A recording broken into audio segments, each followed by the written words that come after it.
प्रणाम।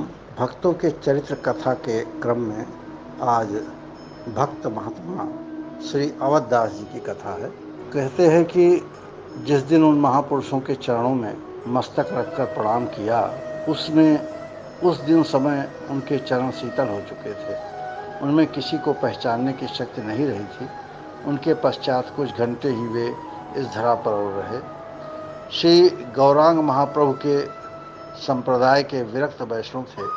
उनकी निष्ठा थी कि श्रीमद् भागवत ही साक्षात श्री कृष्णचंद्र हैं। वे श्रीमद् भागवत का ही पूजन, आराधन और पाठ किया करते थे। जीवन भर वे श्रीमद् भागवत का पाठ करते रहे।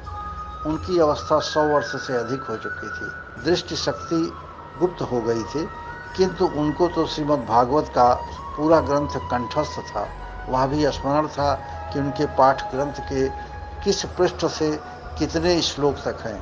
आसन पर बैठकर ग्रंथ के पृष्ठ यथाक्रम पलटते जाते और पाठ करते जाते थे। उस दिन जब हम लोग उनके दर्शन करने गए, जाड़े के दिन थे, मध्याह्न में पाठ विश्राम करके वे आंगन में की धूप में लेटे हुए थे।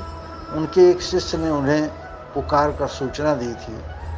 हम लोग तो दर्शन करके चले आए। वे कुछ देर पर उठे और हाथ पैर धोकर आचमन करके पाठ करने अपने आसन पर आ विराजे। हाथ में श्रीमद् भागवत का पन्ना, सामने श्रीमद् भागवत की खुली पोथी।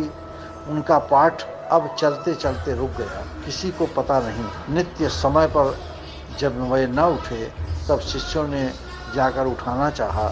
आसन पर ही ऐसे बैठे थे जैसे अब भी पाठ करने वाले हों, हाथ में पन्ना लिए, जैसे अब उनके श्लोक बोलेंगे ही, क्योंकि वे तो जा चुके थे उस नित्य धाम में जहाँ जाकर फिर कोई लौटता नहीं।